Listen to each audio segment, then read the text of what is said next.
All right, what's going on, everybody? This is Eric Barber here, and I am joined with the great Hatch Wiseguy. What up, what up? We are on the heels of his new album, Dirt and Diamonds. Yes, sir. So, Hatch, how we doing today, man? Feeling blessed, man. Everything's working hard, you know what I'm saying? Trying to deserve what I desire, you know? Yeah.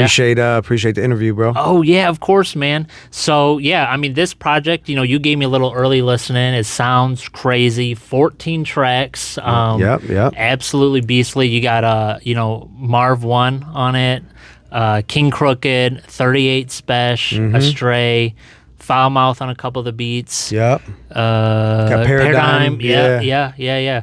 So how about, you talk about the journey it took to create this project for yourself? Yeah, man. I've been putting out singles for years, so this album, like a full album, has been a long time coming. I haven't done that in a long time. And I just knew it was like time to just go big or go home, man. I've done a lot in my career, brush shoulders with a lot of legends and things like that. And I was like, this album's gonna be a statement. We're gonna have the best talent. I'm pulling a lot of strings to make this happen. Some of my best artist friends, best producer friends, and things like that. And just really wanted to make a big impact with this and make a lot of noise, and just let people know I'm here. You know what I mean? Yeah. And also trying to kind of stake my flag in the ground as one of the best lyricists in this kind of boom bap genre, you know what I mean? And just really keeping it boom bap this time around. I've done a lot of everything, but I'm sticking to what I'm best at, Yeah. No, that's sweet. And where does the album name come from? Dirt and Diamonds is kind of like, I kind of look at it like the yin and the yang, like the good and the bad, the balance, the good times, the bad times. It's a well-rounded body of music. So I wanted to kind of just give you the full story. Like here's the glory, here's the the tough shit, the fun shit, that, and then you got a lot of introspective, personal songs. I'm dropping some gems and some knowledge a little bit on some of them. You know what I mean? So you're kind of getting like the full spectrum. So it's my life, dirt and diamonds, a little bit of everything. Yeah, no, that's sweet. And so that's a great concept. That's actually what I figured, because some of them are like real pretty and some of them are grimy, like Yikes, probably one of the dirtier ones, and Definitely. I'd say Leapfrog is a diamond. Yeah, there you go. Yeah, man, you got it. Yeah. Yeah, for sure. So for you, which two songs are like the most emblematic of like the dirt and the diamond on that project? That's a great question. As far as the diamonds, I definitely will say a song called Seeing is Believing, which is really just me kind of giving, I feel like I got a lot of knowledge that I could offer, and it doesn't really come across in my music. I listen to a lot of like self-improvement type of audio books and things like that, and I'm like, man, I got a lot of things that would help people, but I don't really portray it as much in my music as I could. So I'm like, seeing is believing. That's like real, like law of attraction type of vibe, real like, what I'm saying, just positive, keeping the faith and things like that. So that's definitely a diamond. I would say, like you said, Leapfrog is one. I got a song that's kind of both. It's kind of, well, you know what? I'll say this. There's a song called Make You Proud, which is kind of both. It's like talking about how I came up in my life, but then at the end of it is like, I'm going to give it away a little bit, but the whole thing is like, out of all this messed up stuff I got going on and how crazy my life is, all I really just want to do is just make my mom proud, man. You know what I'm saying? That's all. If I could just accomplish that and really know I did, you know what I mean? And she says she is, but I need to really know it. You know what I'm saying? Yeah, So that's to me is a diamond. There's a gem in that, those are some of them. And then the dirt, like you said, Yikes is definitely one. The one with Bizarre called We Outside, that's definitely some dirty, grimy shit, some tough shit. The intro, it's called To Whom It May Concern. That's definitely grimy and it's dirt, But I think a lot of the songs got both. I think every song has a little something you could learn about me personally in the song. You know what I mean? Yeah, that's tight, man. And, for that great feature selection, I mean, for one, I will say that it kind of all feels like very intentional with all of these artists. You know what I'm saying? It's not like, oh, this guy's got a wave, like this guy's viral, let me throw him on. It seems like, you're genuinely fans of these artists and, there's a relationship there. Definitely got respect for these guys, yeah. So how did you select features for, each song on your project? That's a great question, man. The one with King Crooked, I would say, was kind of like just by chance. I was in the studio with my guy Aunt G, came up with this hook, and the beat was kind of West Coast sounding, and I was already planning to go to LA the following week, and I just put 2 and 2 together. I'm like, wait a minute, my Crook would be perfect for this. And you know, Crook and I have had a great relationship for years. We've toured together, done a lot of shows together, and music together in the past too. So I was like, let me reach out to the homie one time and see if he'll pull this together for me real quick. And he's such a solid dude, man. He, you know, with very little notice, he knocked the verse out, and I pulled up on him, shot the video. Horseshoe Gang came out, got some cameos, so it was definitely a gem for me, man. Yeah, no doubt. You know, 38 Special, another guy I've been building a relationship with for some years. You know, anytime he comes to Detroit, anything he needs in Detroit, he knows he can reach out to me, and we're gonna put something together for him. Bizarre was somebody who closely works with Foulmouth, who's been a friend of mine since I was a teenager. So, you know, that worked out too. That was just like a no-brainer thing, just being in the same circles. Paradigm, he's definitely a Detroit legend, man, who's, you know, kind of in the generation before me, that it seemed right to not only pay that homage, but also I got a lot of love for him, and it was cool to link with him. It's like some people were really excited about that because we're like 2 generations of this hip hop coming together, you know what I'm saying? And in a big way, I just think, you know, it needed to happen. It needed to happen, man. So I definitely was handpicking these guys, you know, who fit this boom bap style too, you know? Yeah, no doubt. And, you know, speaking of Paradigm, my actual, like, favorite song on the album is actually Pop Off, right? Nice, like, okay. Like, that hook that Astray does, like, you going down, down, down. Yeah. Like, yeah, and your verse too, right? I feel like the way you come into that verse, I don't have the lyrics in front of me, but it's like, I take your bitch and I flip her and play her like Nintendo Switch. Something like that. Yeah, bend your bitch. Yeah. Play her like Nintendo Switch. Everybody loves that bar. Yeah, it comes off like really organically, man. And that bar is the whole reason that whole song happened. That was a freestyle where I was at my man Reno's house and that beat came on. I'm like, man, I just got this beat. This shit's hard. And he had a Nintendo Switch sitting there, and I'm just rhyming, and I'm rhyming about shit in the room. And the first time I'm like, I'll bend your bitch, play it like Nintendo Switch, and I point to and everybody, the way they reacted, I was like, I gotta use that. That's not even that crazy to me, but it's something about it that people love that line, and that just started the whole song. I'm like, you know what, let's go. You know, I agree. Took it from there. And I think it's the delivery of it. Yeah, man. Yeah. Put Stray on the hook, and then my man Pat heard it at Foulmouth Studio, and he was like, You don't have a second verse? He called Paradigm on the spot. You gotta get on this. We sent it to him. He was like, consider it done. So he sent it back quick, and the rest is history, man. I mean, that's actually cool because Paradigm doesn't do a lot of work right now either. From that older generation. He's been showing me love, man, for a long time. Salute to Dime, man. Really happy to have him a part of the project. It was a long time coming. And like you said, man, he don't always pop out for everybody. So the fact that he showed up for me showed me that he's got love and respect for me, man, and I appreciate that. Oh, yeah, no doubt. And, you know, I can tell that you're like a huge video guy as well, right? Like all your singles so far have had very unique and stylized videos. I know you got Real Speech. Real Speech Films, yeah. Right. So how does like kind of video play into your, artistry?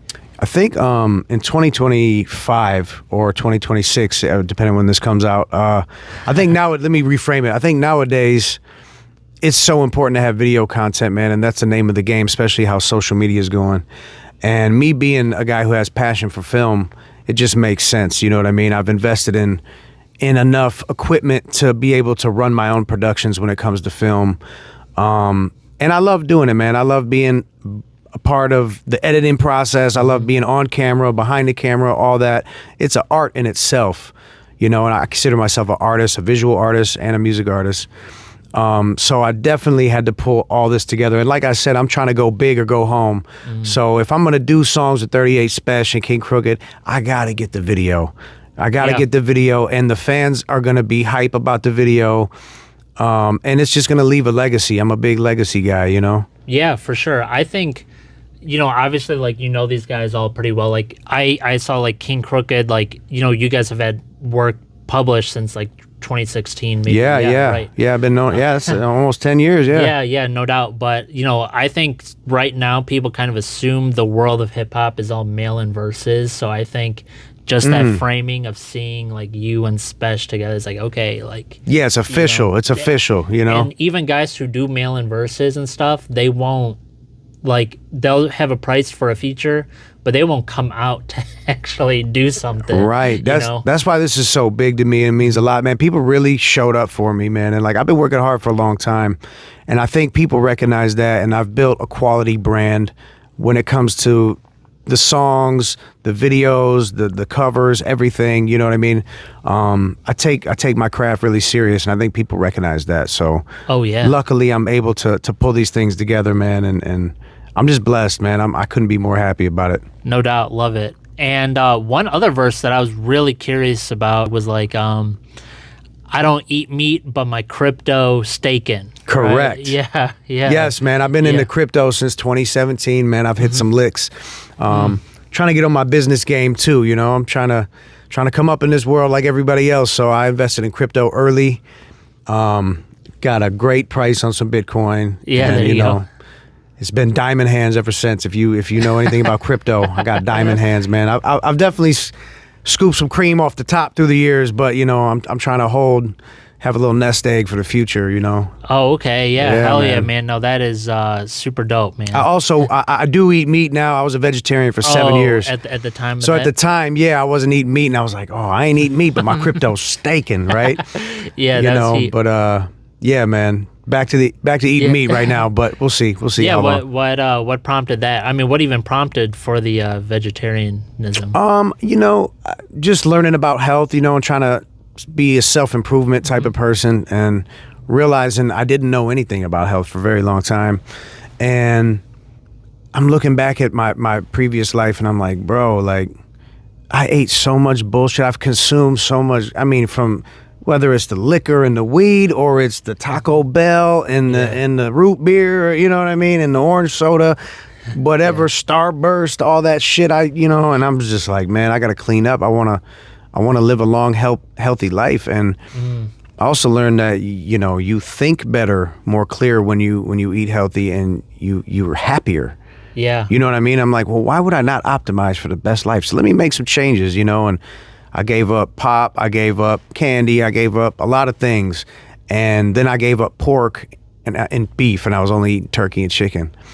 And then it was like, all right, I'm just going to give up the meat, So I kind of flushed my system for a while, and I went to Costa Rica, and I was like, all right, I'm going to start eating meat again, 'cause they got the real food. And I hate going on vacations and business trips and not being able to eat on the go properly. You can only eat so many noodles and fries and I started eating the wrong shit. I'm eating French fries and carbs too much, and I was like, I ain't doing it right.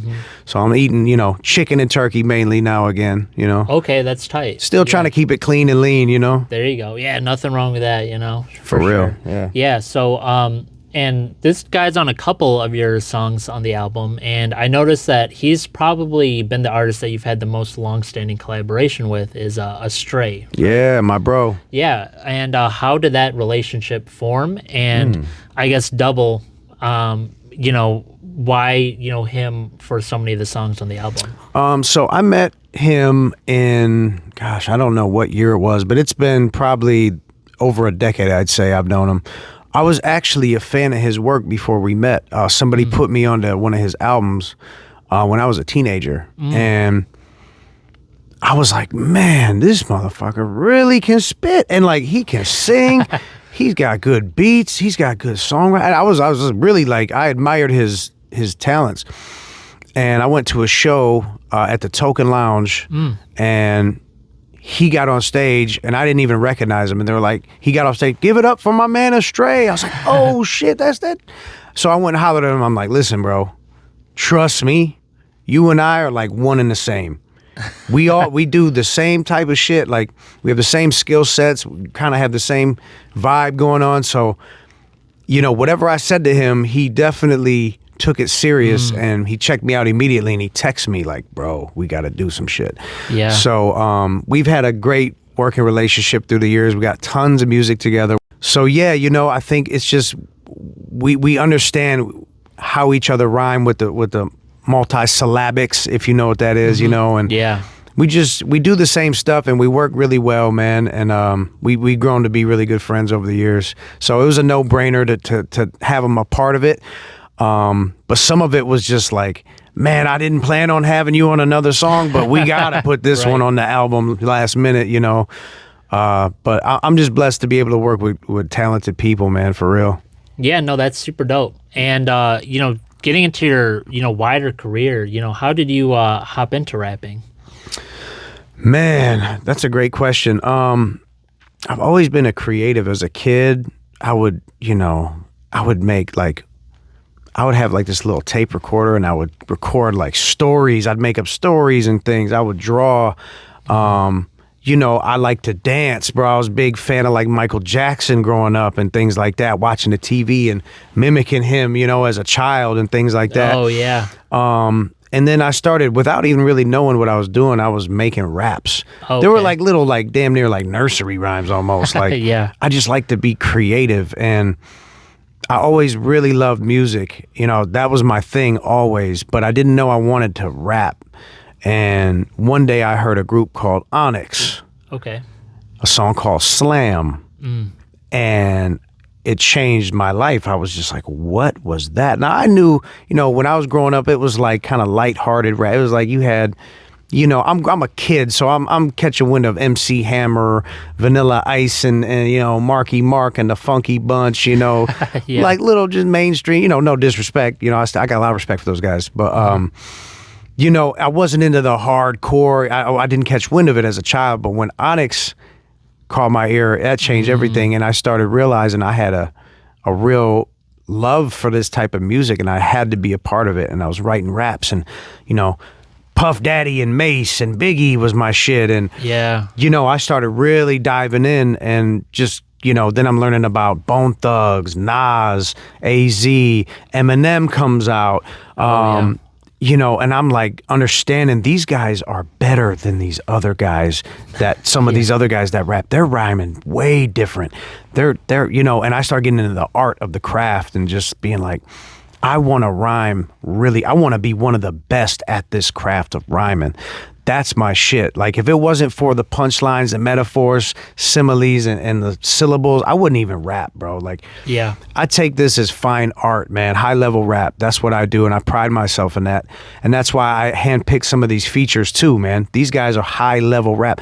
Nobody on my album is a slouch. Like, they all rap their ass off, man. And you know, I'm trying to be in good company, you know, and keep up with the best. I want to show the world, yeah, I'm rhyming with the best people and I'm holding my own. And I belong here and recognize what this is, you know? And I say that confidently, you know what I mean? Yeah, no doubt. But yeah, man, that I had to be a part of hip hop, bro. Hell yeah. You Love know? it. Yeah. Love it. And where does the name Hatch Wiseguy come from? It's a funny story, man. It's similar to when you hear about like Jadakiss and the Locks. They used to be the Warlocks, and they shortened it to the Locks. Same story with me when I was a child. You know, I'm literally a child. I'm talking prepubescent. And I went by Hatchet. Yeah. And very soon I realized that would get mixed up with the ICP world and the acid rap, which I wasn't, and which I also got respect for, but I wasn't. That wasn't my genre. Yeah. And I'm like, Hatchet just don't. That sounds kind of corny for an artist name. You know what I mean? But everybody, and including myself, would call myself Hatch for short. And in my rhymes, I'd say Hatch. And, you know, so I'm like, all right, I'm going to go with Hatch. And my first album was Wiseguy. That was the album name. So it was Hatch, album title Wiseguy, which soon became kind of my moniker, like Eminem, Slim Shady, Hatch, Wiseguy, things like that. You know, every rapper got a couple names, you know what I mean? Jadakiss, you got, you know, Kiss of Death, Al Qaeda, Jada, like, you know what I'm saying? Things like that. So I'm like, I'm the Wiseguy. That's my shit. And through the years, I've realized a lot of people called themselves Hatch. Bands, other rappers. It was getting mixed up. People, it was hard to search my music. So I'm like, you know what? I'm going to just take the Wiseguy moniker and just add it to my name. Yeah. There you and go. Ever since, man, everything's been up. That was a really smart business move for me. So, you know, Hatch Wise Guy's here now. Okay, that's dope. Yeah, no doubt, man. And not to stereotype you or anything, but here it comes. Here it comes. No. Yeah, right. So something that did go viral like last month was they did the white rapper Mount Rushmore. Yeah. And I'd really we've gotten a lot of takes, but not from a lot of other white rappers. Okay. So I'd love to get your take on the white rapper. Man, Mount Rushmore. it's so tough because there's only 4 slots, and there's so many people that could be honorable mention. But I'll just base this strictly off of like innovation and impact. Yeah. Not saying these are my favorites or anything. I'm not trying to pick favorites or none of that, but strictly off of impact and things like that. You have to start with Beastie Boys to me. Okay. You can't skip over them. They opened the door. You know what I'm saying? Like, straight up. And they're legends, man. The guys, you can't take shit away from them. Gotta say Eminem, of course. And that's not just a Detroit bias. The guy flipped the world upside down 3, 4, 5 times in a row. To me, the best lyricist ever. That dude has made me hit rewind on a song more than any other rapper in history. That's my opinion. I'm gonna go. This gets controversial here. I will say Yellow Wolf because he kind of, I don't know if he was the first one. Maybe Bubba Sparks or Haystack kind of started the Southern rap thing. But Yellow Wolf, I think, took that shit to a whole nother level. He birthed a whole gang of white boys that do South shit, man. You know what I'm saying? That ain't my thing really, but you can't sleep on all the artists that are eating based off the blueprint he created. So and he brought a whole new element to this shit. So I'm gonna put Wolf in there. And I think I gotta say Russ, man. Okay, yeah. Russ don't sleep on Russ, man. That dude is a super legend. His debut album is platinum, maybe multi, I don't know. He made all the beats and he mixed all the songs and he wrote everything. This dude can sell out 10,000 people anywhere on the planet. You know what I mean? Like, Russ is the truth, and his catalog is extensive, and he drops gems for upcoming artists, man. You can't, Russ is a special cat, bro. So I'm going to put Russ on there, man, and I know that's going to piss a lot of people off. Yeah. But, hey, man, that boy's not to be played with, man. So I'm going to say, Beasties, M, Wolf, Russ. Okay, yeah. I mean, you can't really go wrong with that. The only one that I feel like people kind of have built in are like M and Mac Miller, actually. Now, see, that's what I was going to say. Honorable mention, of course, Mac, man. Mac is somebody I unfortunately kind of appreciated late. When he first came out, he was like a younger guy, and it didn't really appeal to me. He was kind of doing... He wasn't as mature, you know what I mean? But he grew to be a really fucking special artist, man. And it sucks that he had to pass so early because I know he had so much more to offer. But he's definitely a legend, man. And a whole generation has grown up on his music. Yeah. Mac is great, man. And you got, so many people. Paul Wall, Bubba Sparks, I'll say Bubba too, man. And then you got, of course, like the Atmosphere, Slug and those guys in the underground. I mean, there's so many. MC Search, there's so many to mention, man. But it's tough. I'm not good at picking Mount Rushmores, man. Yeah, you're good. You're good. No, I like that 4 though, the one that you had. Yeah, man. Sure. I think that's solid, man. Yeah, I think they all deserve it. Yeah, and you're really tapped into Detroit. Been a staple, man. So thank you. Who do you like to listen to in the city?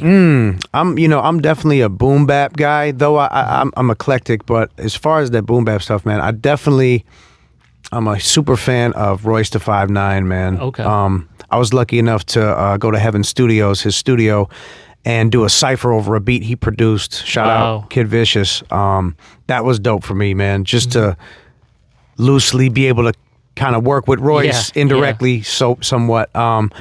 So I definitely Royce, man, is like the fucking GOAT to me. Boldy James I'm into right now. Last few years, man, he's been on a super hot streak, and he raps his ass off.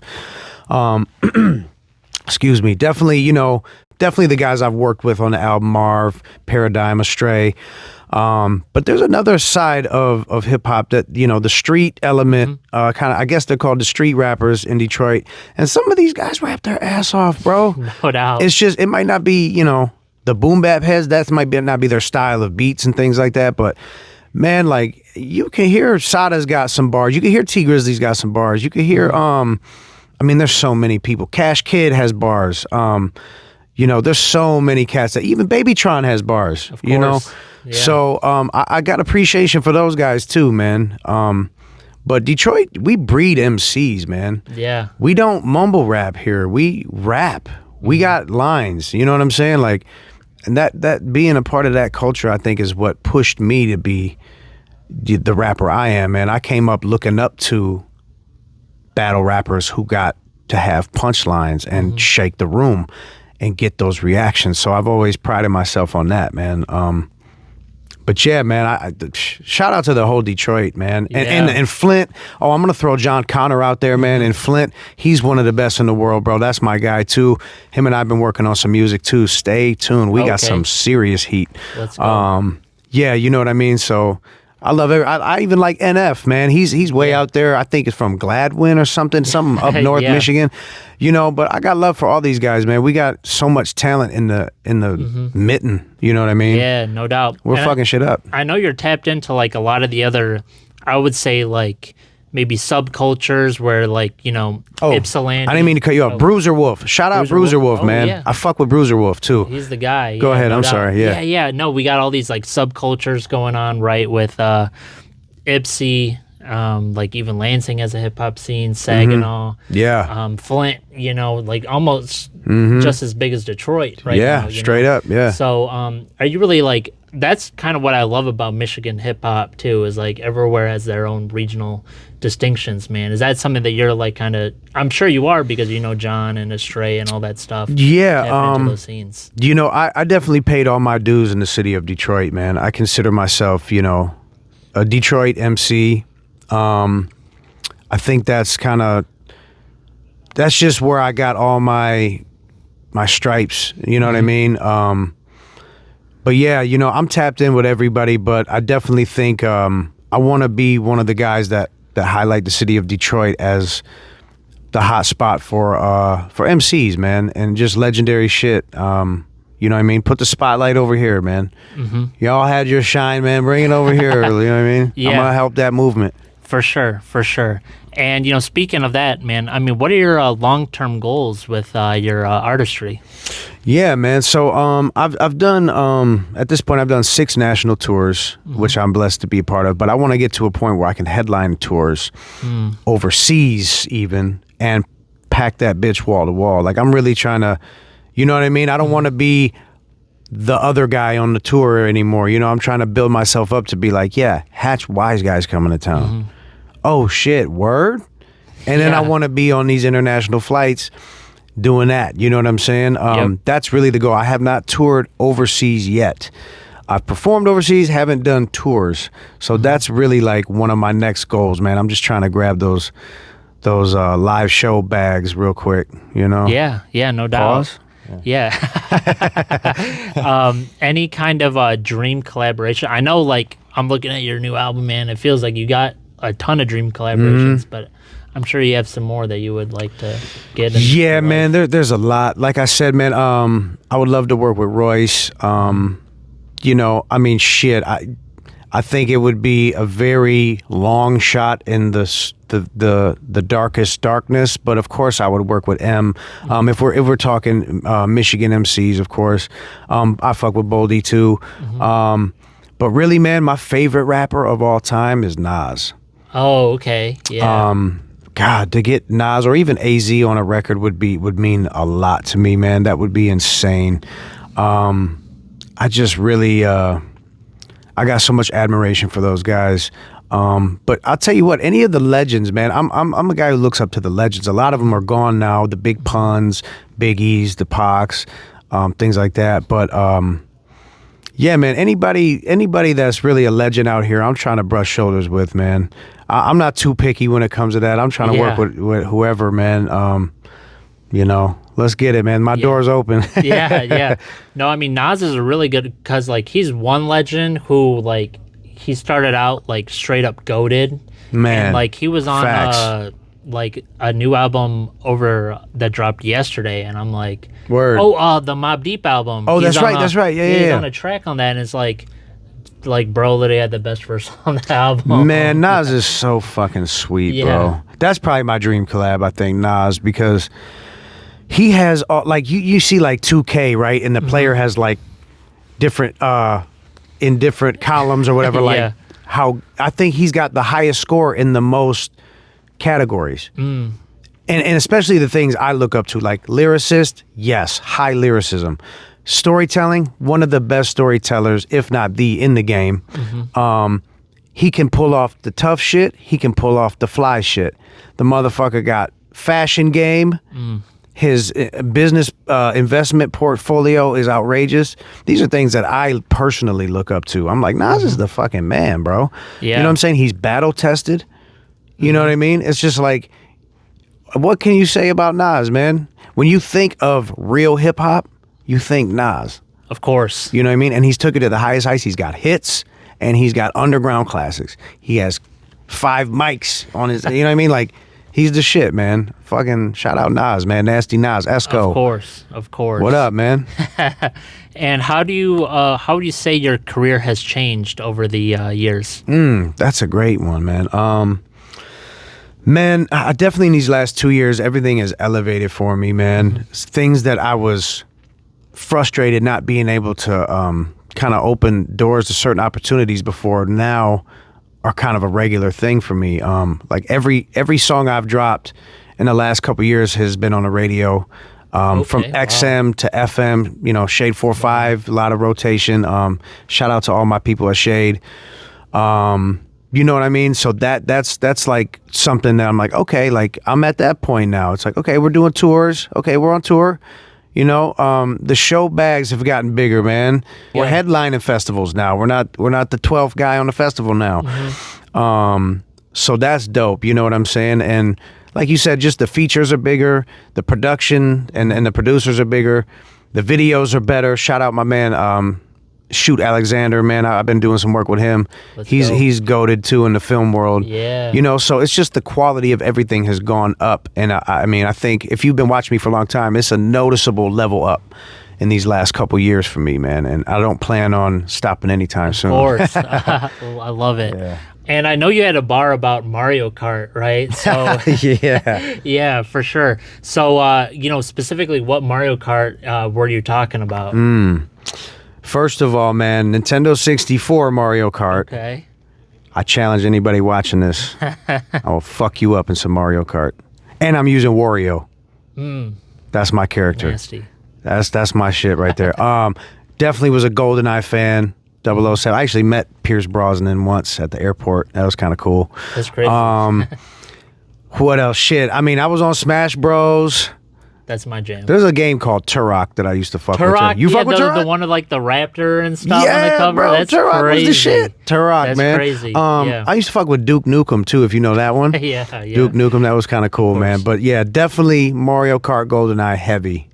Heavy. That's man. That's tight. More so the classics than the recent ones. Yeah, I mean the reason Mario Kart's cool, it's complicated, you know, but I'm like, you know, I don't have as much confidence maybe in that, but OG Mario Kart, I'm fucking that's your jam, man. Yeah, man. Taking all bets. Who's your Smash guy?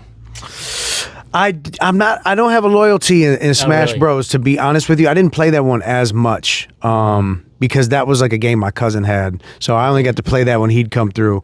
I didn't own that game, but yeah, man, we used to jam out, man. I don't have a guy, but Mario and Luigi, I feel like I used a lot though. Okay. Yeah. That's tight. Yeah, man. Yeah, man. And I also know you got, you know, battle rap legend Marv 1 on, you know, your album. Yes, sir. And you have a background in battle rap as well. Yeah. So, you know, how has your battle rap history influenced your current artistry? Man, I think battle rap helped me so much just in life. It helped me grow thick skin, first of all. Yeah. You cannot offend me, bro.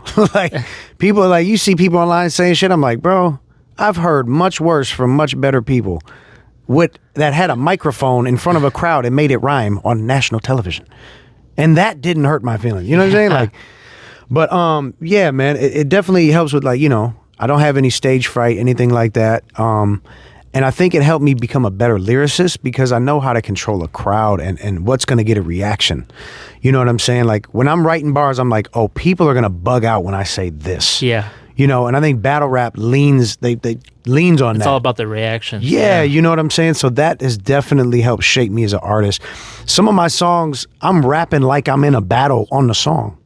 You know what I'm saying? So it was dope to link with Marv, man. That was a long time coming too. He was cool enough to let me on that song, man. He made the beat and everything, and oh, wow. he did the hook, you know what I'm saying, and invited me on the track, and we ended up putting it on my project. So that was a blessing, man. Much love to Marv for that.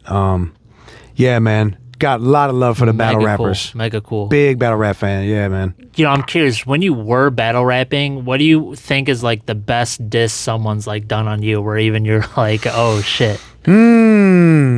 I've heard some pretty dope Hatch name flips that were pretty good. I'll be honest though, man, I don't think I've ever lost a battle for real. Like, so I don't think anybody really got me like that. Even if, I don't know, that's my opinion. Then maybe that's the competitor in me, but I get all the 8 Mile Eminem B-Rabbit shit all the time. Yeah. Which is hilarious because I'm expecting it. So I already got the rebuttal in the bag. Which is hilarious because that's like literally what happens at 8 Mile too. Facts. It's like you're stepping in the trap with that one. You think it's an aha moment. Eminem. Blah, blah, blah. That's the most cliche shit you could say, bro. Don't do that. You gotta come. I mean, shit, man. You gotta get creative with that.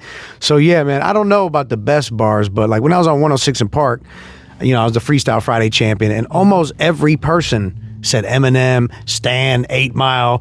I'm like, haven't you learned from the last episode, man? I'm smashing you off that. Pause. Yeah. I'm sorry, man. Mason Cam got me on this pause shit, man. Got me thinking twice about everything I say, man. That's crazy. Bastards. Love it. And, on your album as well, you mentioned the passing of your father, and, my condolences to you to Thank you, man. Yeah, man. Rest in peace. And, what has been his impact towards you, and I guess how has it shaped your your life as well? Ooh, man, my dad and I were close, man, and he passed some years back, but his music taste definitely wore on me. He wasn't a hip hop guy like that. He had some rap songs he liked, but he was more on like the Marvin Gaye, Al Green tip. So I got to experience a lot of like really dope classic, even like Motown type shit, growing up, thanks to him. And he wasn't, I'll put it this way, if he could have had it his way, I don't think he would have chose me to be a rapper or be in the music world. But one of probably my favorite memories, man, was like him when I was on BET battling. He got excited and he invited a lot of people to his house to watch the episode, and I was there. We would shoot, it was Freestyle Friday, but we shoot on Wednesday, so by the time Friday came, I could get home and watch the episode live. So we watched one of the episodes at his house, and it was like I could tell he was proud of me. I remember the look on his face. I'm like, killing it. I'm saying these punchlines, the crowd's going crazy, and I look over at my dad, and I'll never forget the look on his face. It was like, man, like he really did it. You know what I mean? Like, okay, like this might not have been but it worked out. Like he's actually succeeding in this, and I knew I made my dad proud in that moment. And he was kind of a tough guy to crack. It was hard to make him laugh. It was hard to get him to be proud. You know what I'm saying? So it was like, that meant a lot to me, man. And that always sticks out in my head, man. Rest in peace, Dad. Oh yeah, man. Yeah, man. Yeah, I'm glad he's had that impact on you, and you have those. Yeah, awesome man. memories. That was my hero, man. Still to this day. I still hear his voice in my head, man. Slow down. When you go too fast, you make mistakes. Every time I fuck something up going too fast, I hear his voice. I'm like, all right, Dad, I got you. Yeah, yeah, sure. man. Pops was the shit. Of course. Legend, big legend. Of course. And you've always, even outside of this album, been a very like lyrical artist, right? And where does your writing process come from? Man, as far as like music is concerned, my process always revolves around the beat. And I've been really spoiled to be able to work with some of the best producers too, man, from Blizzard, Foulmouth, just to name a couple, Grimy Chops, you know, a lot of really dope boom bap artists right now, producers right now. The mood of the beat, I see colors when I hear music, and I feel moods. Like you could play something, I'll be like, oh, that song's about a breakup with a girl. That I can hear it right now. Or oh, this song, oh, that's when you get angry and you want to punch someone in the face. You get on that beat and you talk about that. So it's definitely the mood of the beat. And so I figure that out, and then I start kind of getting my cadences. I start mumbling. I start hearing the pockets. I'm like, I'm gonna rhyme at these parts, and you know, and the words start coming, and you know, sometimes I write a verse backwards. Like I put, I'll have, oh, this is the ending bar for sure. Boom, boom, boom, boom, and then I'll write, oh, this is the middle. I don't always do it. You know, it's not. I think the word, it's not linear. You know what I mean? It's not. I don't do it in order always. Sometimes I know exactly what the end is going to be first. You know, and then of course I try to check the boxes. So it's like if this topic is about, you know, XYZ, I might go on the paper in the margin and go, okay, I need to bring this point up, and this point up. And I'll make sure I check all the boxes in the verse. You know what I mean? So sometimes it's none of those. Sometimes I hear the beat and I immediately pick up the pen and it just flows and I just go in succession. It's always different, but theoretically it's always the mood of the beat first. You know what I mean? That's what it is for me anyway. That's tight. Yeah, no, I can see that for sure in your style, no doubt. Yeah, thank you, man. Yeah, and you know, Hatch, we're getting pretty close to wrapping up the interview now. Definitely. And you know, I was wondering if you had any kind of message for any aspiring you know, artists out there. Yeah, man. Geez, I got a lot out there, man. If you're new to the game, some things I wish people would have told me in the beginning. I'll give you a few right now. Number one, this shit is never gonna be a smooth ride. It is going to be a rocky road. I don't care if you're Drake or if you're just started rapping yesterday. It's, you know, just that's to be expected, man. You're gonna have beefs with people. There's gonna be gatekeeping, politics. You're gonna fall out with people. You're gonna have to sacrifice things with family. You know, your girl's gonna be mad at you at some point for some reason. Yeah. You know what I mean? You're gonna have haters. You're gonna have competition. It's always gonna be a bumpy road, man. That's one. Two, try not to take things personal. It's a business. Some people ain't gonna want to fuck with you for whatever reason. They might not even have a reason. They might just not fuck with your energy. You can't take things personal, man. I made that mistake a lot in the beginning. Number three, this is a gem right here. Talent doesn't necessarily equal value. I don't care how nice you are. There's a rapper worse than you that has way more notoriety, way more following, way more better show, whatever. You don't necessarily outrank the worst rapper just because you're nice. Yep. I know a lot of really, really incredible writers, but they got no motion. And in this business, that doesn't equal value for real. You know what I'm saying? And I used to be the I can out rap him. Yeah, but you ain't him.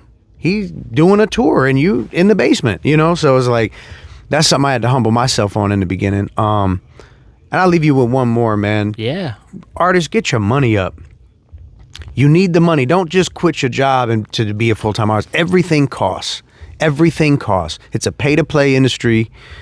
Everybody gets paid before you. You pay for the beat. You pay for the studio time. You pay for the cover. You pay for the mix and master. You pay for the video. Then you run ads. You pay for that. You know, depending on who you are, you might be paying for features or paying to get on shows. Everything's pay until you get solidified.